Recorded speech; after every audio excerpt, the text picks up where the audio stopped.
선택받은 자여 당신은 징조를 기다려왔습니다. 응답 짐으로부터의 해방을 기도해왔습니다. 그리고 지금 이 영상이 당신 앞에 있습니다. 그것은 우연이 아닙니다. 이것은 당신의 확증입니다. 하나님께서 이 순간을 놓으셨습니다. 영상을 다 볼 때쯤이면 당신은 과거의 굴레를 풀고 회복으로 넘쳐나는 미래로 나아가는 방법을 정확히 알게 될 것입니다. 그러나 마지막 계시가 가장 강력하기 때문에 끝까지 머물러야 합니다. 그것은 진정한 치유를 여는 잃어버린 열쇠입니다. 지금 바로 첫걸음을 내디드십시오.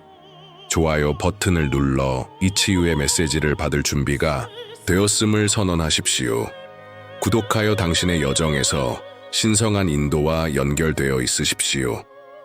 3333이라고 댓글을 달아 오늘 신성한 회복으로 나아가고 있음을 확언하십시오. 하지만 이것은 단순한 영상 그 이상입니다. 그것은 믿음의 운동 치유의 공동체입니다. 오늘 당신이 기도가 필요한 한 가지, 하나의 상처, 하나의 고통, 당신이 놓을 준비가 된 하나의 기억을 아래에 댓글로 남겨주세요. 그런 다음 다른 사람의 댓글에 격려의 말, 기도, 간단한 당신을 위해 기도하고 있습니다. 라고 답글을 달아주세요. 왜일까요? 우리가 서로를 일으켜 세울 때 기적이 일어나기 때문입니다. 당신이 당신의 짐을 나누면 다른 사람들이 당신을 위해 기도할 것입니다.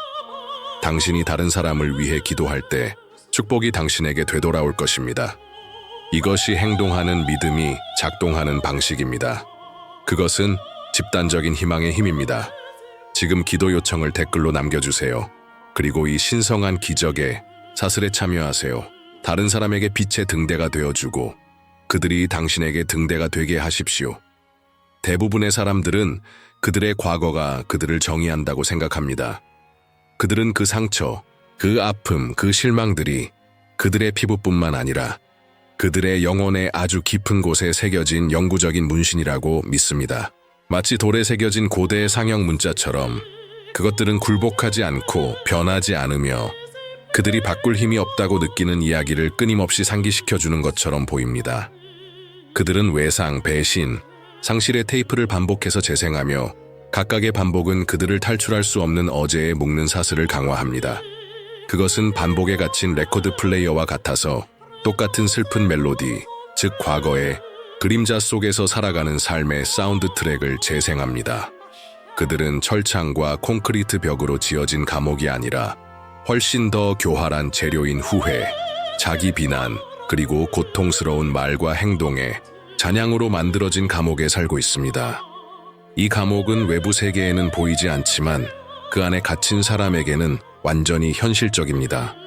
그것은 탈출이 불가능하고 과거가 영구적인 형벌이라는 믿음에 의해 매일 강화되는 스스로 건설한 요새입니다. 벽은 만약에와 했어야 했다의 모르타르로 높이 쌓여 있고 창문이 있다면 과거에 의해 영원히 변질된 미래의 왜곡된 모습만을 제공합니다. 하지만 만약 내가 당신에게 하나님의 의도는 결코 당신이 이 스스로 만든 감옥에 갇혀 있도록 하는 것이 아니라고 말한다면 어떨까요? 만약 내가 그분이 회복, 즉 당신의 과거의 죄를 불사조가 솟아오르는 숨막힐 듯한 아름다움으로 바꾸는 것을 전문으로 하신다고 말한다면 어떨까요? 만약 내가 그분이 모든 것을 새롭게 하실 수 있는 능력이 있다고 단지 피상적으로만이 아니라 근본적으로 당신 존재의 바로 핵심에서 그렇다고 말한다면 어떨까요? 참조 이사야 61.3, 요한계시록 27.5. 이것들은 단지 위로의 말이 아닙니다. 그것들은 우주를 창조한 바로 그 힘에 의해 뒷받침되는 신성한 약속입니다. 종종 고통과 자기의심의 층 아래에 숨겨진 진실은 많은 사람들이 자신의 고통과 동일시하기 때문에 갇혀 있다는 것입니다. 그들은 그것을 테피스트리에 짜여진 어둠의 실처럼 그들의 정체성에 짜 넣었습니다. 그들은 그것이 그들이 누구인지, 그들의 존재의 근본적인 부분이며 그들의 본질과 분리될 수 없다고 믿습니다. 그들은 나는 망가졌다, 나는 손상되었다, 나는 가치가 없다 라고 말하는 대신에 이것들이 단지 일시적인 상태일 뿐 영구적인 정의가 아니라는 것을 인식하지 못합니다. 그들은 폭풍우를 하늘로, 상처를 몸으로, 그림자를 자아로 착각했습니다. 그들은 비극적으로 그들이 진정으로 누구인지, 즉 무한한 기쁨, 헤아릴 수 없는 목적, 그리고 심오한 온전함을 위해 창조된 하나님의 사랑받는 자녀라는 것을 잊었습니다. 그들은 빛, 사랑, 그리고 연결로 가득 찬 삶을 위해 설계되었으며 과거의 벽 안에서 고독한 존재로 살도록 설계되지 않았습니다. 그리고 오늘 바로 지금 나는 당신에게 그 감옥에서 벗어나고 그 벽을 허물고 당신의 신성한 상속, 즉 하나님의 사랑의 빛으로 빛나는 자유로운 삶의 상속을 되찾는 방법을 단계별로 정확히 보여줄 것입니다. 첫 번째 단계는 종종 가장 어렵고 가장 용감하며 상처를 인정하는 것입니다. 그것은 고통으로부터 멀어지는 대신 고통을 향해 나아가는 것입니다. 그것을 최소화하지 마십시오. 그것을 설명하려고 하지 마십시오. 마치 숨겨진 지뢰처럼 표면 아래에 숨어 있는 것처럼 그곳에 없는 척하지 마십시오. 판단 없이, 자기 비판 없이 완전히, 그리고 완전히 그것을 느끼도록 자신을 허용하십시오. 이것은 자기 연민에 빠지는 것이 아닙니다. 그것은 정직하고 근본적인 인식에 관한 것입니다. 붕대 아래에서 골마가는 상처를 상상해 보십시오. 붕대를 제거하지 않고 상처를 닦지 않으면 결코 치유되지 않을 것입니다. 그것은 계속해서 고통을 일으키고 감염을 확산시킬 것입니다. 상처를 인정하는 것은 그 붕대를 제거하고 공기에 노출시키고 치유 과정을 시작하도록 허용하는 것과 같습니다. 그것은 취약성을 요구합니다. 그것은 용기를 요구합니다. 그것은 불편함에 맞서고 고통과 함께 앉아있고 필요하다면 눈물이 흐르도록 기꺼이 하는 것을 요구합니다. 당신 자신에게 하나님께 신뢰할 수 있는 친구나 치료색에 큰 소리로 말하십시오. 이것이 일어났다. 이것이 아팠다. 이것은 진짜였다. 하지만 그것은 나를 정의하지 않는다. 그것은 내 이야기의 일부이지만 전부가 아니다. 아마도 당신은 사랑하는 사람에게 배신당했을 것입니다. 그 배신의 고통을 인정하십시오. 나는 그들의 행동에 깊이 상처받았다. 그것은 내 신뢰를 흔들었다. 그것은 내 가치의 의문을 품게 만들었다. 감정의 강렬함을 피하지 마십시오. 그것들이 표면으로 떠오르게 하십시오. 그것들이 보이게 하십시오. 그것들이 인정되게 하십시오. 고통스러운 경험을 인정하는 것을 피했던 때를 생각해 보십시오. 그러한 회피의 결과는 무엇이었습니까? 그것은 당신의 치유 능력에 어떤 영향을 미쳤습니까? 이제 그 고통에 정면으로 맞서는 것을 상상해 보십시오. 그것은 어떤 느낌일까요? 정직한 인식을 시작하기 위해 오늘 어떤 조치를 취할 수 있습니까? 일기를 시작하십시오. 상처를 인정하는 데 한 섹션을 할애하십시오. 그것들에 대해 자세히 쓰십시오. 자신을 검열하지 마십시오. 단어가 자유롭게 흐르게 하십시오. 이곳은 당신이 판단 없이 당신의 고통을 표현할 수 있는 안전한 공간입니다. 이 일기 쓰기는 단순한 배출이 아니라 고통을 인정하지만 현재와 미래를 압도하지 않도록 신중하게 이야기를 만들어내는 것에 관한 것입니다. 그것을 고고학 발굴로 상상해 보십시오.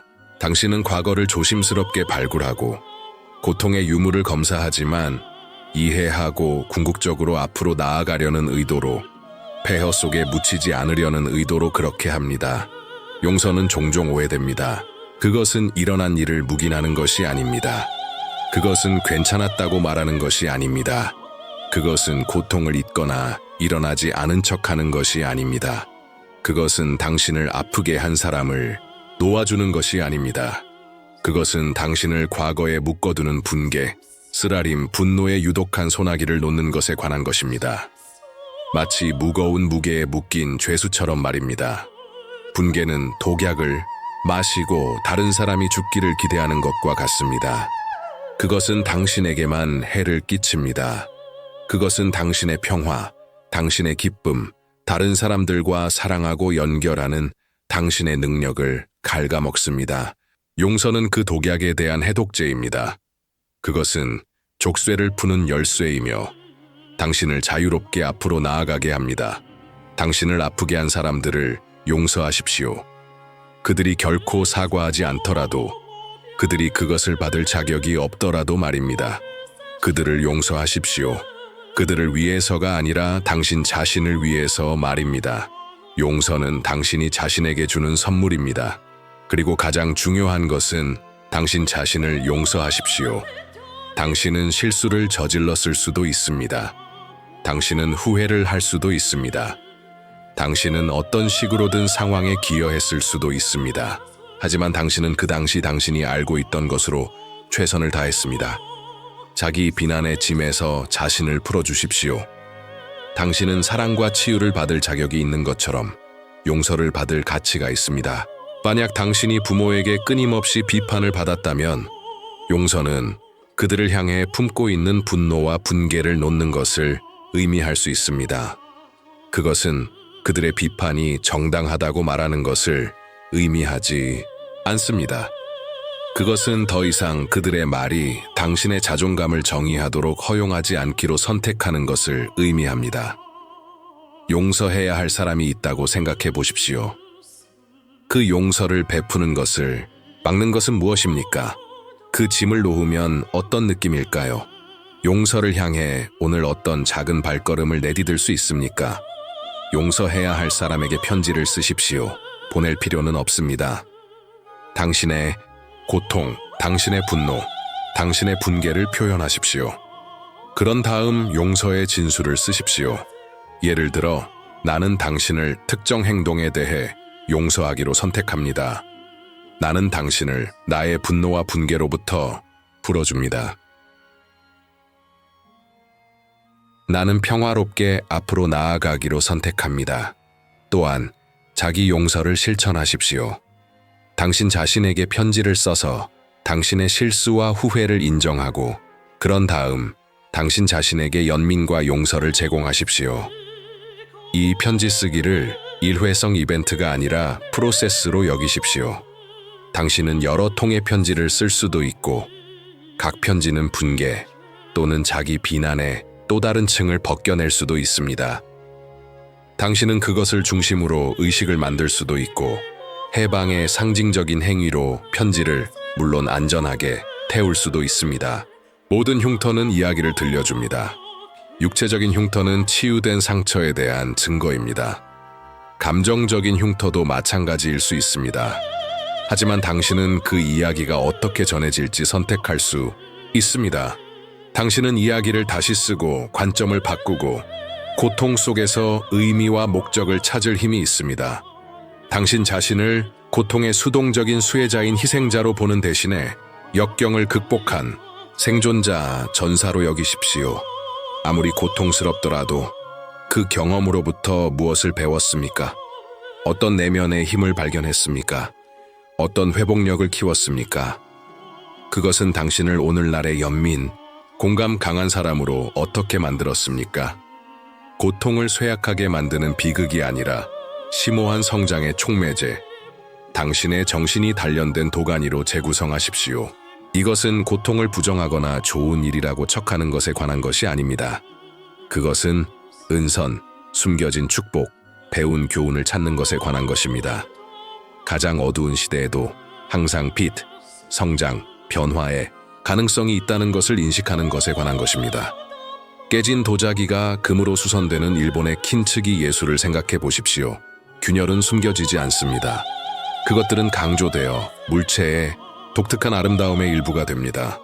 당신의 흉터는 그 금과 같을 수 있으며 당신의 회복력, 당신의 힘, 치유하고 이전보다 훨씬 더 아름다워질 수 있는 당신의 능력에 대한 증거입니다.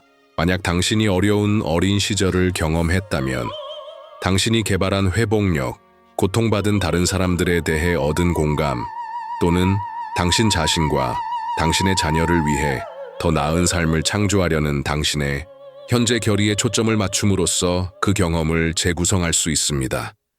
당신이 겪은 고통스러운 경험에 대해 생각해 보십시오. 그것으로부터 어떤 교훈을 얻었습니까? 어떤 강점을 개발했습니까? 당신을 힘을 실어주는 방식으로 그 경험을 재구성할 수 있습니까? 과거 사건에 대해 자신에게 말해온 부정적인 이야기를 적어 보십시오. 그런 다음 긍정적인 측면, 배운 교훈, 얻은 힘에 초점을 맞추어 그 이야기를 다시 쓰십시오. 힘을 실어주는 관점을 강화하면서 매일 큰 소리로 자신에게 새로운 이야기를 읽어주십시오. 이 재구성은 긍정적인 사고에 관한 것이 아니라 적극적인 변화에 관한 것입니다. 단순히 긍정적으로 생각하는 것만으로는 충분하지 않습니다. 당신은 당신의 새롭고 힘을 실어주는 이야기를 강화하는 방식으로 행동해야 합니다. 이것은 건강한 경계를 설정하고 새로운 목표를 추구하거나 적극적으로 지지적인 관계를 찾는 것을 포함할 수 있습니다. 당신의 말에는 힘이 있습니다. 내부적으로나 외부적으로 말하는 단어는 당신의 현실을 형성합니다. 그것들은 당신의 믿음을 창조하고 당신의 감정에 영향을 미치며 궁극적으로 당신의 운명을 결정합니다. 마치 여전히 열려있고 피가 나고 당신을 정의하는 것처럼 과거의 상처에 대해 말하는 것을 멈추십시오. 당신의 치유, 당신의 회복, 당신의 자유를 선언하기 시작하십시오. 이미 일어난 것처럼 말하십시오. 왜냐하면 영적인 영역에서는 그랬기 때문입니다. 이것은 희망적인 생각에 관한 것이 아니라 믿음으로 가득 찬 선언에 관한 것입니다. 당신의 말을 하나님의 약속, 당신의 삶에 대한 그분의 의도와 일치시키는 것에 관한 것입니다. 생명, 희망, 온전함의 말을 하십시오. 당신이 이미 되고 있는 사람, 하나님께서 당신을 창조하신 사람이 된 것처럼 말하십시오. 확신을 가지고, 권위를 가지고, 흔들리지 않는 믿음을 가지고 말하십시오. 나는 치유되었다.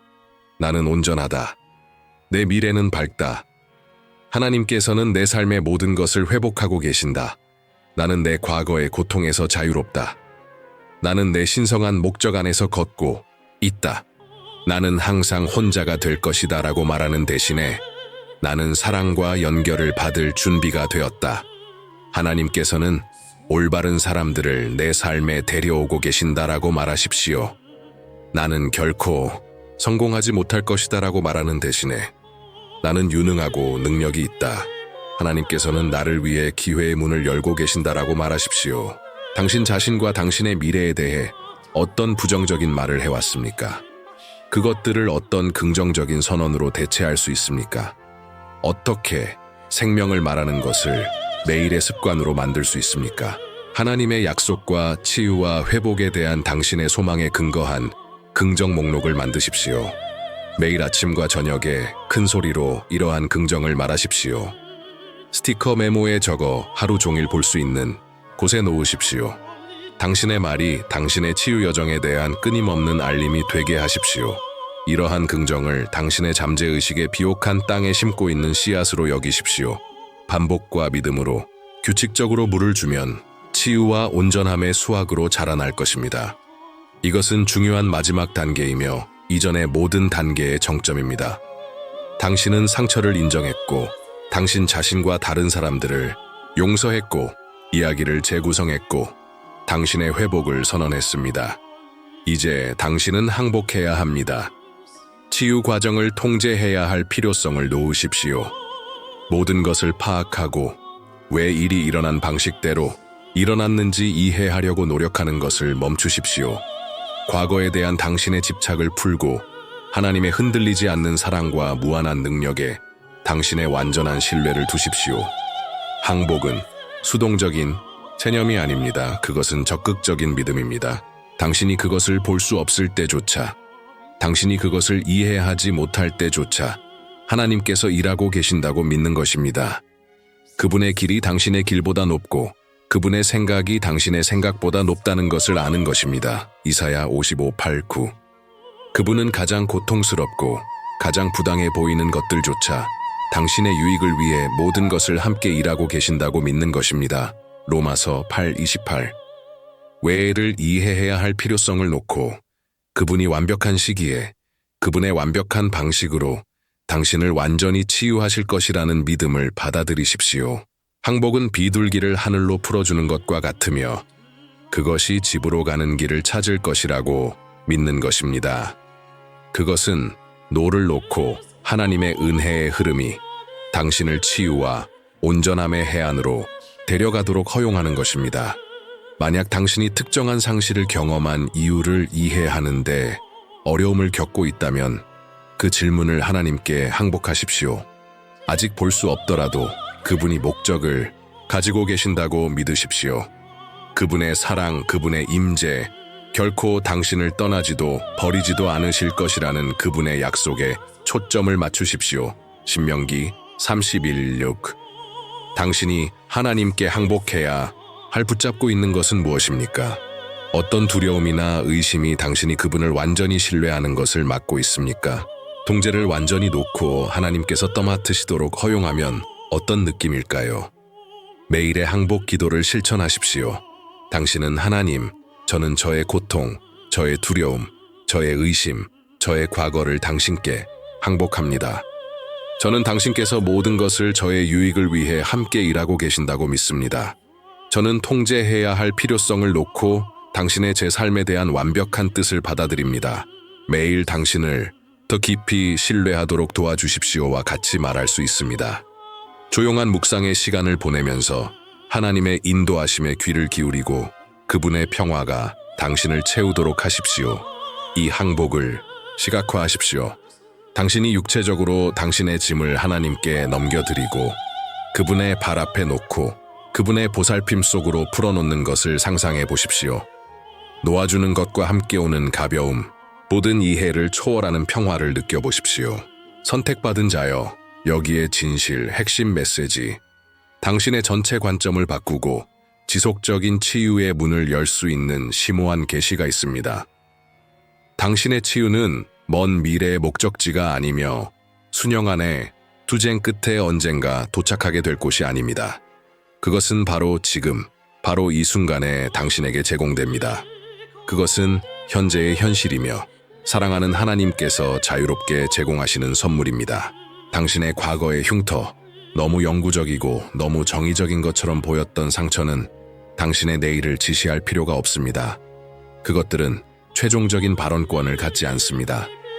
완전한 회복을 여는 열쇠, 자물쇠를 돌리고 희망과 기쁨으로 가득 찬 미래로 문을 활짝 여는 열쇠는 흔들리지 않는 믿음과 결합된 근본적인 수용입니다. 이러한 두 가지 겉보기에는 단순해 보이는 개념은 완전히 받아들여질 때 당신의 삶을 변화시킬 힘을 가지고 있습니다. 근본적인 수용은 과거가 일어났음을 수용하는 것을 의미합니다. 고통스러웠다는 것을 수용하는 것입니다. 깊은 흉터를 남겼을 수도 있다는 것을 수용하는 것입니다. 그것은 그것을 묵인하거나 최소화하거나 현실이 아닌 척하는 것에 관한 것이 아닙니다. 그것은 저항 없이, 판단 없이 있었던 일의 현실을 인정하는 것에 관한 것입니다. 그것은 네, 이것이 일어났습니다. 이것이 내 경험이었습니다. 라고 말하는 것입니다. 하지만 과거가 최종적인 발언권을 가지고 있다고 수용하지 마십시오. 그것이 당신을 정의한다고 수용하지 마십시오. 그것이 당신의 미래를 제한한다고 수용하지 마십시오. 여기에 흔들리지 않는 믿음이 들어옵니다. 하나님께서 당신의 과거보다 더 크시고 어떤 외상, 어떤 상처, 어떤 실망보다 무한히 더 크고 더 강력하시다는 흔들리지 않는 믿음을 가지십시오. 그분의 사랑은 어떤 상처보다 강하고 가장 깊은 고통조차 진정시킬 수 있는 치유 연고라는 흔들리지 않는 믿음을 가지십시오. 그분의 능력은 어떤 것도 변화시킬 수 있고 죄를 아름다움으로, 애통을 춤으로, 절망을 희망으로 바꿀 수 있다는 흔들리지 않는 믿음을 가지십시오. 당신이 이 진실을 완전히 받아들이는 순간 당신의 존재 깊은 곳에서 진정으로 하나님, 저는 당신을 완전히 신뢰합니다. 이것과 이 고통과 이 과거와 함께 말입니다. 라고 말하는 순간 그때 치유가 진정으로 시작됩니다. 그때 사슬이 점진적으로가 아니라 즉시 끊어집니다. 그때 감옥문이 활짝 열립니다. 그때 당신은 그림자에서 벗어나 하나님의 은혜에 빛나는 햇빛 속으로 당신의 회복된 삶의 충만함 속으로 과거에 있었던 것에 의해서가 아니라 그분의 무한한 능력을 통해 무엇이 있고 무엇이 있을 것인지에 의해 정의되는 삶 속으로 발을 내딛습니다. 이 흔들리지 않는 믿음은 수동적이지 않습니다. 그것은 적극적인 힘입니다. 그것은 당신의 행동에 연료를 공급하고 당신의 선택에 영감을 주며 당신의 발걸음을 인도합니다. 그것은 당신의 치유 여정에서 당신을 앞으로 나아가게 하는 엔진입니다. 오늘 밤 잠자리에 들기 전에 조용한 공간, 신과 연결될 수 있는 성소를 찾으십시오. 긴장, 불안, 남아있는 의심을 풀면서 깊이 숨을 쉬십시오. 그런 다음 이 기도를 외우는 것이 아니라 마음에서 우러나오는 선언, 당신을 무조건적으로 사랑하는 분께 영혼을 쏟아내는 것으로 말씀하십시오. 하나님, 저는 제 과거의 고통을 놓습니다. 저를 사로잡았던 기억, 말의 메아리, 경험의 무게를 놓습니다. 저는 그것들을 놓아주고 당신의 무한한 은혜에 항복하기로 선택합니다. 저는 의도적이든 의도적이지 않든 저를 아프게 한 사람들을 용서합니다. 저는 그들을 저의 분노와 분개의 빚에서 풀어줍니다. 저는 당신께서 저에게 너무나 자유롭게 베푸신 것과 똑같은 용서를 그들에게 베풉니다. 그리고 저는 저 자신을 용서합니다. 저는 저를 짓눌렀던 수치심과 후회로부터 자기 비난의 짐에서 저 자신을 풀어줍니다. 저는 당신의 용서, 당신의 사랑, 당신의 치유의 손길을 받아들입니다. 저는 당신의 치유 능력을 받아들이고 그것이 지금 저를 통해 흐르고 모든 부서진 곳을 회복하고 모든 상처를 치유하고 저를 온전하게 만들고 있다는 것을 압니다. 저는 당신께서 제 삶의 모든 것, 단지 일부가 아니라 모든 것을 회복하고 계신다고 믿습니다. 당신은 저의 애통을 춤으로, 저의 슬픔을 기쁨으로, 저의 절망을 희망으로 바꾸고 계십니다. 저는 제 미래가 당신의 사랑, 당신의 은혜, 그리고 당신의 회복에 의해 정의된다고 선언합니다. 그것은 제 과거에 의해 정의되지 않습니다. 그것은 저의 고통에 의해 제한되지 않습니다. 그것은 당신의 축복으로 넘쳐납니다. 아멘. 이제 이 강력한 치유 운동의 적극적인 부분이 되지 않고 떠나지 마십시오. 앞에서 말했던 기도 사슬을 기억하십니까? 그것은 단순한 댓글, 섹션 그 이상입니다. 그것은 신성한 공간, 우리가 서로를 일으켜 세우고 우리의 짐을 나누고 집단적인 믿음의 축복을 받는 가상의 성소입니다. 당신이 기도가 필요한 한 가지, 하나님께서 치유의 손길을 구하는 한 가지 구체적인 영역, 당신이 놓을 준비가 된 하나의 상처를 아래에 댓글로 남겨주세요. 그런 다음 시간을 내어 다른 사람의 댓글에 답글을 달아 격려의 말, 기도, 단순한 지지의 확언을 제공하십시오. 집단적인 믿음의 힘은 현실적이고 만질 수 있고 변화시키며 우리가 단합과 사랑으로 함께할 때 기적이 일어납니다. 그들의 여정에서 다른 영혼을 축복하고 격려하는 당신의 말의 힘을 과소평가하지 마십시오. 이것이 행동하는 믿음의 파급 효과입니다. 당신의 작은 친절 행위, 당신의 기도, 당신의 격려의 말은 당신이 상상할 수 있는 것보다 훨씬 더 멀리 확장되는 치유의 물결을 만들 수 있습니다. 만약 이 메시지가 당신에게 공감되고 그것이 당신 마음속 깊은 곳에서 무언가를 자극하고 그것이 어둠의 장소에 희망의 희미한 빛을 가져다 준다면 그것을 당신 자신에게만 간직하지 마십시오. 당신의 삶에 있는 누군가, 당신이 아는 누군가, 당신이 깨닫지 못할 수도 있는 누군가, 오늘 이 메시지를 절실히 필요로 하는 사람이 있습니다. 그들은 침묵 속에서 고군분투하고 그들의 과거에 갇혀 있다고 느끼고 치유가 불가능하다고 믿을 수도 있습니다. 그들과 이 영상을 공유하십시오. 그들의 어둠 속에서 빛의 등대가 되십시오. 하나님의 은혜의 도구가 되십시오. 그리고 구독하십시오. 왜냐하면 이 치유와 회복의 여정은 이제 막 시작되었기 때문입니다. 그것은 일회성 이벤트가 아닙니다. 그것은 성장, 변화, 그리고 신과의 심오한 연결을 심화시키는 평생의 과정입니다. 그리고 약속합니다. 당신에게는 훨씬 더 많은 것이 기다리고 있고 훨씬 더 많은 기쁨, 훨씬 더 많은 평화, 밝혀지기를 기다리는 훨씬 더 많은 풍요로움이 있습니다. 하나님께서 당신을 온전함으로 나아가는 당신의 여정에서 풍성하고 지속적으로 축복하시기를 바랍니다.